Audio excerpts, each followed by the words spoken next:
I'm Zoe, 25F, and I've been engaged to my boyfriend Ryan, 27M, for about 6 months now. We've been together for 4 years and have lived together in our own apartment for the last 3 years. We're both really excited about our upcoming wedding, which is scheduled for next month. Ryan and I met during our college days. We were both part of the same study group for our economics class. I remember being drawn to his quick wit and infectious laugh. We started as friends, often grabbing coffee after study sessions, but it didn't take long for us to realize there was something more between us. Our first date was at a local pizza place, where we ended up talking for hours, long after we'd finished eating. Ryan comes from a very close-knit family. His parents, David, 53M, and Karen, 50F, own a successful local bakery that's been in the family for 3 generations. The bakery, Sweet Memories, is known throughout our town for its delicious pastries and warm, welcoming atmosphere. Ryan grew up helping out at the bakery, and some of his fondest childhood memories are of kneading dough with his dad or decorating cookies with his mom. They live in a large house that's been in their family for generations. It's a beautiful Victorian-style home with a wraparound porch and a big backyard where they often host family barbecues in the summer. Ryan has 2 siblings, an older sister, Megan, 29F, who's married with a 2-year-old daughter, and a younger brother, Martin, 24M, who's still in college studying business with plans to eventually take over the family bakery. When Ryan and I first started dating, I got along great with his family. Karen was always warm and welcoming, often inviting me over for Sunday dinners and teaching me some of her secret family recipes. I enjoyed spending time with them during holidays and family gatherings. I come from a smaller family, it's just me and my parents, who live a few hours away, so I love the bustling energy of Ryan's large extended family. I have fond memories of my first Thanksgiving with Ryan's family. Karen went all out, cooking a feast that could have fed an army. Everyone pitched in. Megan made her famous green bean casserole, Martin was in charge of mashing the potatoes, and Ryan and I were tasked with making the pumpkin pies. It was chaotic and loud, with cousins, aunts, and uncles all crammed into the house, but it was also filled with laughter and love. I remember thinking how lucky Ryan was to have grown up in such a warm, loving environment. However, things started to change when we announced our engagement. Ryan proposed on our 3-year anniversary. He took me back to the pizza place where we had our first date, but this time, he had arranged for the owner, a family friend, to spell out "Will you marry me?" in pepperoni on our pizza. It was cheesy, pun intended, but perfect for us. We were on cloud 9 and couldn't wait to share the news with our families. My parents were thrilled, immediately offering their congratulations and support. Ryan's family seemed happy too, at first. Karen hugged us both tightly, and David broke out a bottle of champagne to celebrate. But as the evening wore on, I started to notice some tension. Karen kept making comments about how excited she was to have me officially join the family, and how nice it would be to have us around all the time. It wasn't until a few days later that we realized what was going on. Ryan and I were having dinner with his parents when Karen casually mentioned that she was thinking of redecorating Ryan's old room for us. We were confused at first, but then it dawned on us, they were assuming we would move into their family home after getting married. This came as a complete shock to both of us.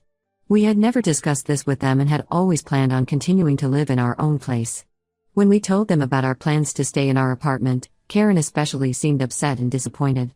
She couldn't understand why we wouldn't want to live with them, insisting that it made the most sense financially and for the sake of family closeness.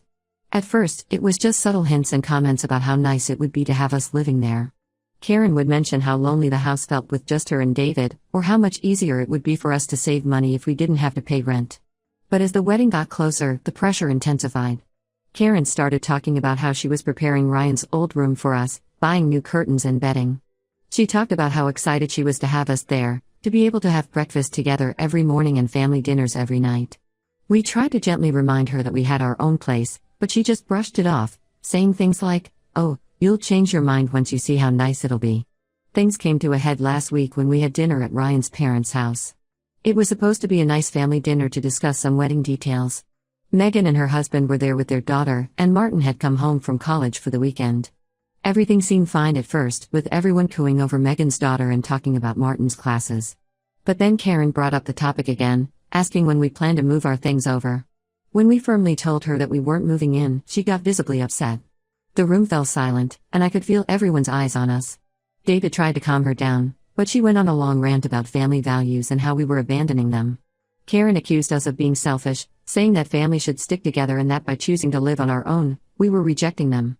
She brought up how Megan and her husband lived there, how it had always been the plan for all her children to live in the family home. She even went as far as to say that if we really loved them, we wouldn't even think of living elsewhere. Ryan tried to explain that we loved them but valued our independence and privacy. He talked about how we had built a life together in our apartment, how we had our routines and our own space. He assured them that we would still visit often and be involved in family activities, but that we felt it was important for us to have our own home as we started our married life. Karen then turned to me and accused me of turning Ryan against his family. She said I was selfish for wanting to keep him away from them, that I clearly didn't understand the importance of family. I was shocked and hurt by her words, as I had always tried to be respectful and kind to them. I had never once suggested to Ryan that we shouldn't live with his family, it had always been a mutual decision. The dinner ended on a really sour note, with Karen refusing to speak to us for the rest of the evening. As we were leaving, David pulled Ryan aside and told him that he needed to think about his priorities and that they were very disappointed in us. Ryan was visibly shaken by this, and the drive home was silent, both of us lost in our thoughts. Since then, we've been getting daily calls and messages from various family members, all trying to convince us to change our minds. Megan, who lives at home with her husband and daughter, called to tell us how great it is to have family support and how we're making a mistake. She talked about how helpful it was to have her parents around to help with the baby, and how much money they were saving by not having to pay rent. Even Martin, who's away at college, sent us a long text about how we're breaking their mother's heart. He said that Karen had called him crying, saying that she felt like she was losing her son. Martin pleaded with us to reconsider, saying that he was planning to move back home after college and that it would be great if we were all there together. Ryan is really torn up about this. He loves his family and hates disappointing them, but he also wants to start our married life together in our own space. He's always been close to his family, especially his mom. Growing up, he and Karen had a special bond. She was always the one he went to for advice or comfort. To have her so upset with him now is really taking a toll on him. I'm feeling guilty and stressed, wondering if I'm the cause of this family rift. But at the same time, I don't think it's fair for them to expect us to give up our independence just because it's what they want. I keep thinking back to all the plans Ryan and I have made for our future, how we've talked about eventually buying our own house, maybe getting a dog. None of those plans involve living with his parents. We're getting married in just a few weeks, and this whole situation is casting a shadow over what should be a happy time. Ryan's parents are threatening not to attend the wedding if we don't agree to move in with them. They say that if we go through with this decision, it's a clear sign that we don't value family, and they won't support our marriage. We're both stressed and unsure of how to handle this without completely alienating his family. Ryan has tried talking to his dad one-on-one, hoping he might be more reasonable, but David just keeps saying that Karen is heartbroken and that as a husband, he has to stand by her. I don't want to be the reason Ryan loses his relationship with his family, but I also don't want to start our marriage by giving in to their demands. We're both firm in our decision to live on our own, but the constant guilt-tripping and emotional manipulation are taking a toll on us. Ryan's been having trouble sleeping, and I can tell he's stressed all the time.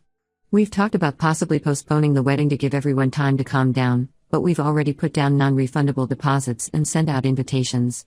Plus, it feels wrong to put our lives on hold because of this disagreement. I'm not sure what to do at this point. Should we stand our ground and risk damaging our relationship with Ryan's family? Or should we give in to keep the peace, even if it means sacrificing our independence? Any advice would be greatly appreciated. Update 1. It's been about 2 weeks since my last post, and unfortunately, things have only gotten worse. Ryan and I decided to stand our ground and not give in to his family's demands to move in with them after the wedding. We thought that if we remained firm but respectful, they would eventually come around and accept our decision. We were wrong. Last weekend, we had a small engagement party planned with some close friends. We had invited Ryan's family, hoping it would be a chance to smooth things over. We spent days preparing for it, cleaning our apartment from top to bottom and cooking all of Ryan's family's favorite dishes. I even made Karen's famous apple pie, hoping it would be a peace offering of sorts. As the party time approached, we kept glancing at the door, hoping to see Ryan's family walk in. But as the hours ticked by, it became clear they weren't coming. None of them showed up. We later found out that Karen had organized a family dinner at the same time as our party, effectively forcing Ryan's siblings and extended family to choose sides. This really hurt Ryan. He had been trying to reach out to his parents and siblings all week, leaving voicemails and sending texts, but they either ignored him or sent short, cold responses. Seeing that they would go so far as to boycott our engagement party and turn the rest of the family against us was a huge blow. I remember the moment Ryan realized they weren't coming. He had been standing by the window, constantly checking the street. When our last guest arrived and there was still no sign of his family, I saw the hope drain from his face. He put on a brave face for our friends, but I could see how much he was hurting. The day after the party, Ryan's aunt, Karen's sister, called him. She told him that Karen had been telling everyone that I was manipulating Ryan, turning him against his family, and that I had explicitly forbidden him from having any contact with them. According to Karen, I was jealous of Ryan's close relationship with his family and was trying to isolate him from them. Of course, none of this was true. Ryan and I had always made decisions together, and I had always encouraged his relationship with his family. It was clear that Karen was trying to paint me as the villain in this situation, probably hoping that if everyone turned against me, Ryan would leave me and come back to the family fold. Ryan was furious when he heard this. I had never seen him so angry. He immediately called his parents' house, determined to set the record straight. Karen answered, and for the first time since this all began, Ryan lost his cool. He confronted her about the lies she was spreading and demanded to know why she was trying to turn the family against us. Karen burst into tears, accusing Ryan of choosing me over his real family and saying that he was breaking her heart. She brought up all the sacrifices she had made for him over the years, how she had always put her children first, how she had worked long hours at the bakery to provide for them, how she had always been there for him. She said that by refusing to live with them, Ryan was throwing all of that back in her face. David got on the phone and told Ryan that if he didn't come to his senses and agree to move in after the wedding, they would cut him off completely, emotionally and financially. Even though Ryan is financially independent, his parents had offered to pay for a significant portion of our wedding. Now, they were threatening to withdraw that support just 3 weeks before the ceremony. This threat hit us hard. We had planned our wedding counting on that financial support. Without it, we would struggle to pay for everything we had already booked and arranged. It felt like they were using their financial leverage to force us into compliance. We spent the next few days in a daze, trying to figure out what to do.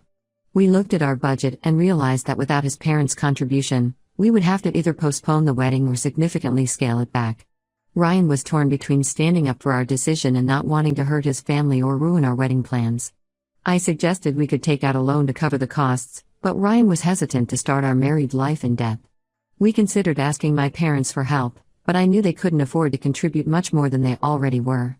We even briefly discussed giving in to Karen's demands, but we both knew that would be a disaster in the long run.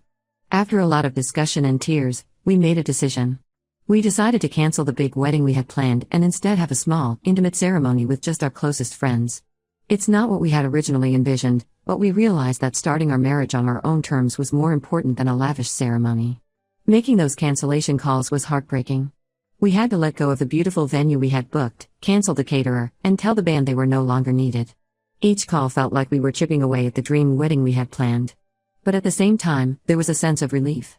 We were taking control of our situation, refusing to let Ryan's family's manipulation dictate our choices. We sent out messages to our guests explaining the change of plans. We were vague about the reasons, not wanting to air the family drama, but many of our friends figured out what was going on and have been incredibly supportive. Several of them offered to help with the new, smaller ceremony. One friend offered to officiate, another said she'd handle the flowers, and another offered to bake our cake. Ryan tried one last time to reach out to his family, sending them a heartfelt email explaining our decision and expressing his hope that they would still be a part of our lives. He poured his heart out in that email, telling them how much he loved them and how he hoped they could find a way to accept our decision. He reassured them that us living separately didn't mean we were cutting them out of our lives, and that we still wanted them to be a big part of our future. So far, we haven't received any response. As for me, I'm struggling with feelings of guilt and anger. I know I'm not really to blame for this situation, but it's hard not to feel responsible for the rift in Ryan's family. I keep wondering if there was something I could have said or done differently to prevent things from getting this bad. At the same time, I'm angry at how manipulative and cruel they're being, especially Karen.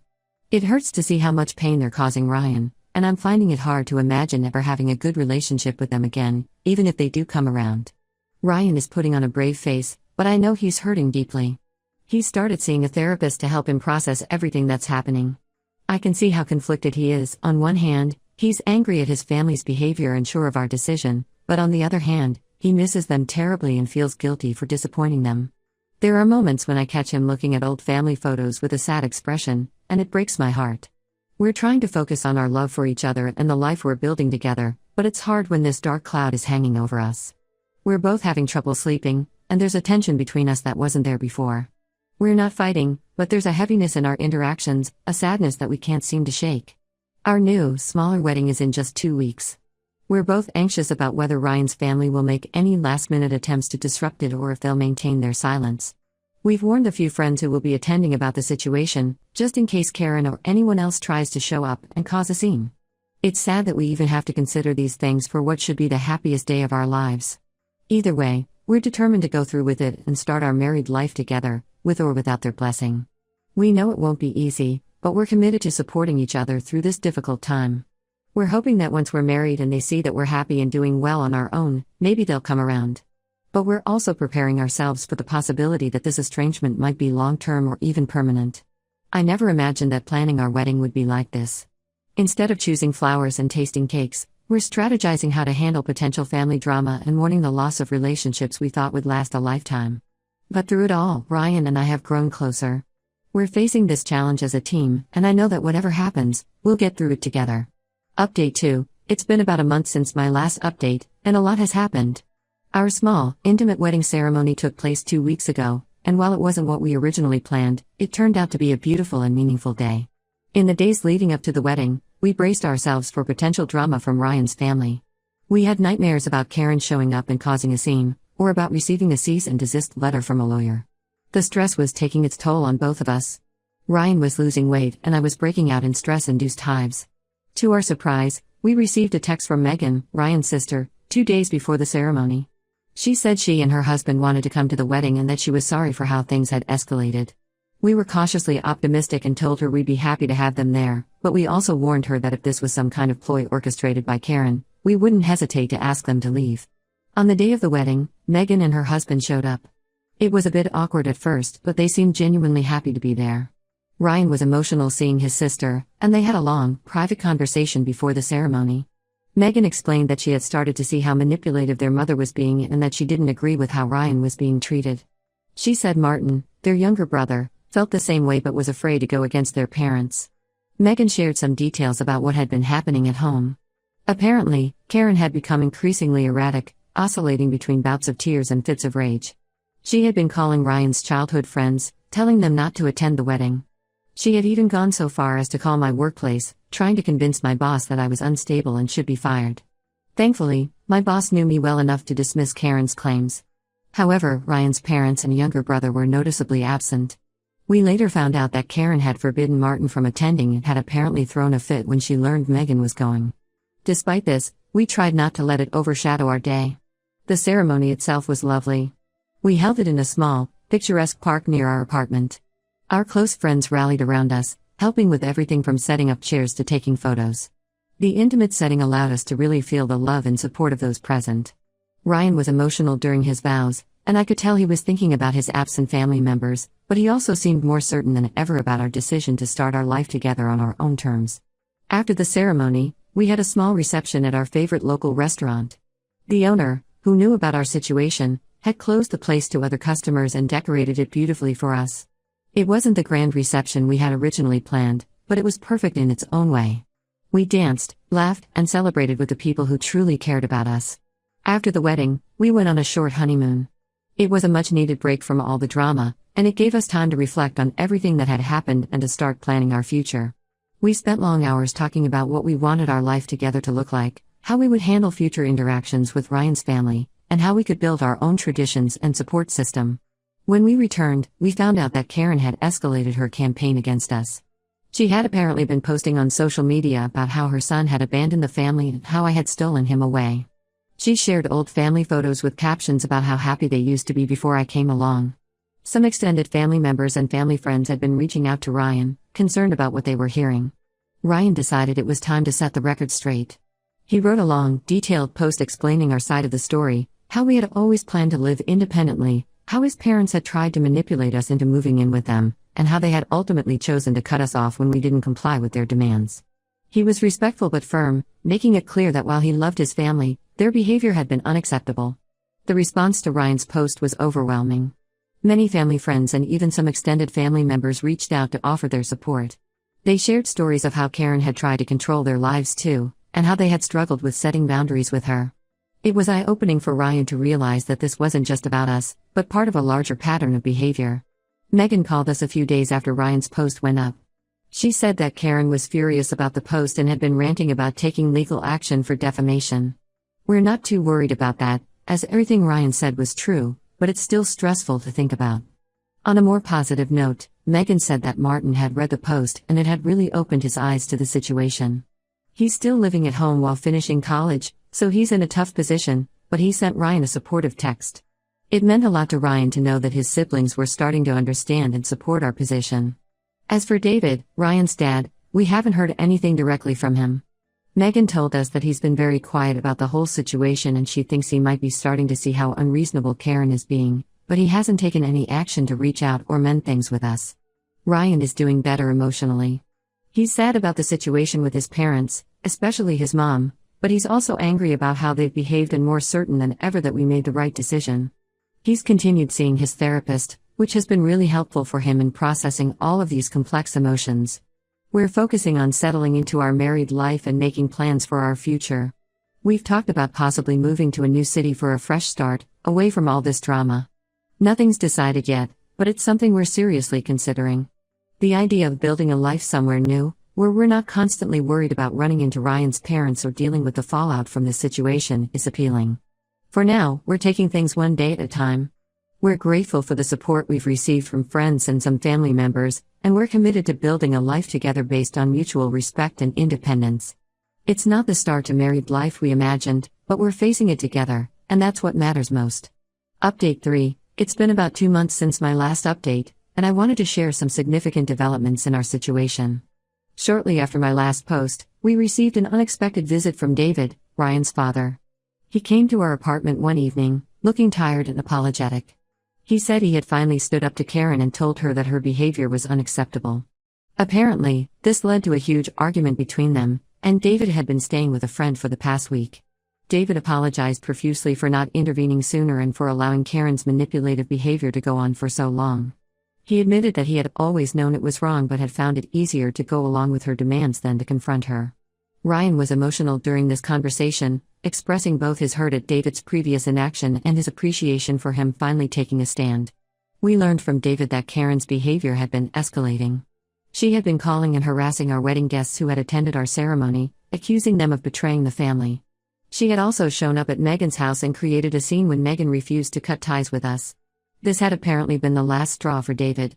David told us that he was seriously considering separation from Karen if she didn't agree to seek professional help for her behavior. He asked for our forgiveness and expressed hope that we could rebuild our relationship, though he understood if we needed time. Ryan was cautiously optimistic about reconnecting with his father, but we both agreed that we needed to take things slow. We made it clear to David that while we appreciated his apology, we wouldn't consider any reconciliation with Karen unless she took responsibility for her actions and got help. A week after David's visit, we received a call from Martin. He told us that the situation at home had become unbearable. Karen's behavior had become increasingly erratic and he no longer felt comfortable living there. He asked if he could stay with us for a while until he figured out his next steps. We agreed, happy to be able to support Ryan's younger brother. Having Martin stay with us has been a positive experience. He's opened up about the toxic environment at home and how Karen's controlling behavior had affected him throughout his life. It's been healing for Ryan to connect with his brother and to know that he's not alone in his experiences. As for Karen, we haven't had any direct contact with her. We've heard through Megan that she's still angry and blaming everyone else for the situation. David is proceeding with a trial separation and has encouraged her to seek therapy, but so far, she's refused. This whole experience has been a roller coaster of emotions, but Ryan and I feel stronger as a couple. We've had to navigate some really tough decisions and stand firm in our boundaries, which has ultimately brought us closer together. We've decided to put our plans to move to a new city on hold for now. With Martin staying with us and the possibility of rebuilding relationships with some family members, we feel it's important to stay nearby for the time being.